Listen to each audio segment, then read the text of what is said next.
नमस्कार दोस्तों, स्वागत है आपका हमारे चैनल कहानियों की दुनिया में। तो हमारी आज की कहानी है सावित्री और सत्यवान की कथा। तो चलिए शुरू करते हैं।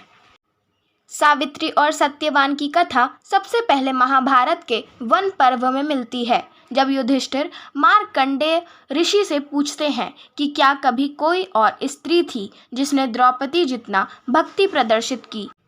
सावित्री प्रसिद्ध तत्वज्ञानी राजर्षि अश्वपति की एकमात्र कन्या थी। अपने वर की खोज में जाते समय उसने निर्वासित और वनवासी राजा द्युमत्सेन के पुत्र सत्यवान को पति रूप में स्वीकार कर लिया। जब देवर्षि नारद ने उनसे कहा कि सत्यवान की आयु केवल 1 वर्ष की ही शेष है, तो सावित्री ने बड़ी दृढ़ता के साथ कहा, जो कुछ होना था तो सो हो चुका। माता पिता ने भी बहुत समझाया, परंतु सती अपने धर्म से नहीं डिगी। सावित्री का सत्यवान के साथ विवाह हो गया। सत्यवान बड़े धर्मात्मा, माता पिता के भक्त एवं सुशील थे। सावित्री राजमहल छोड़कर जंगल की कुटिया में आ गई।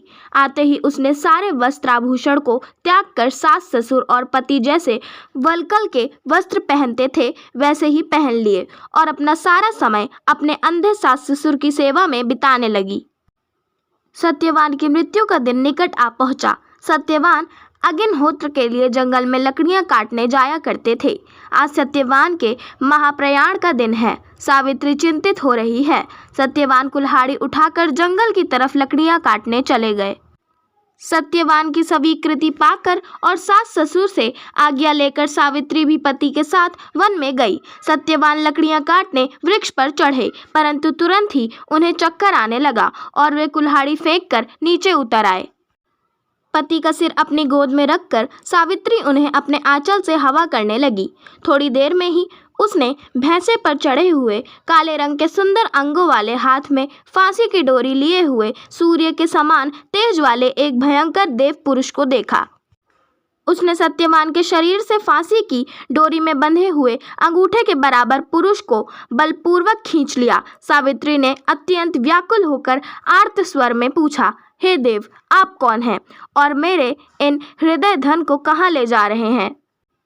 उस पुरुष ने उत्तर दिया, हे तपस्विनी, तुम पतिव्रता हो, अतः मैं तुम्हें बताता हूँ कि मैं यम हूँ और आज तुम्हारे पति सत्यवान की आयु क्षीण हो गई है, अतः मैं उसे बांध कर ले जा रहा हूँ। तुम्हारे सतीत्व के तेज के सामने मेरे दूत नहीं आ सके, इसलिए मैं स्वयं आया हूँ। यह कहकर यमराज दक्षिण दिशा की तरफ चल पड़े। सावित्री भी यम के पीछे पीछे जाने लगी। यम ने बहुत मना किया। सावित्री ने कहा, जहाँ मेरे पतिदेव जाते हैं वहाँ मुझे जाना ही चाहिए, यह सनातन धर्म है। यम बार बार मना करते रहे, परंतु सावित्री पीछे पीछे चलती गई। उसकी इस दृढ़ निष्ठा और पतिव्रत धर्म से प्रसन्न होकर यम ने एक एक करके वर रूप में सावित्री के अंधे सास ससुर को आंख दे दी, खोया हुआ राज्य दिया, उसके पिता को 100 पुत्र दिए और सावित्री को लौट जाने को कहा। परंतु सावित्री के प्राण तो यमराज लिए जा रहे थे, वह लौटती कैसे? यमराज ने फिर कहा कि सत्यवान को छोड़कर चाहे जो मांग लो। सावित्री ने कहा, यदि आप प्रसन्न हैं तो मुझे सत्यवान से 100 पुत्र प्रदान करें। यम ने बिना ही सोचे प्रसन्न मन से तथास्तु कह दिया। वचनबद्ध यमराज आगे बढ़े। सावित्री ने कहा, मेरे पति को आप लिए जा रहे हैं और मुझे 100 पुत्रों का वर दिए जा रहे हैं, यह कैसे संभव है? पति के बिना सुख, स्वर्ग और लक्ष्मी किसी की भी कामना नहीं करती, बिना पति में जीना भी नहीं चाहती। वचनबद्ध यमराज ने सत्यवान के सूक्ष्म शरीर को पाश मुक्त करके सावित्री को लौटा दिया और सत्यवान को 400 वर्ष की नवीन आयु प्रदान की। आशा करती हूँ आपको हमारी आज की कहानी पसंद आई होगी।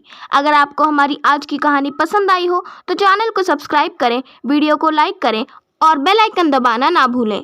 धन्यवाद।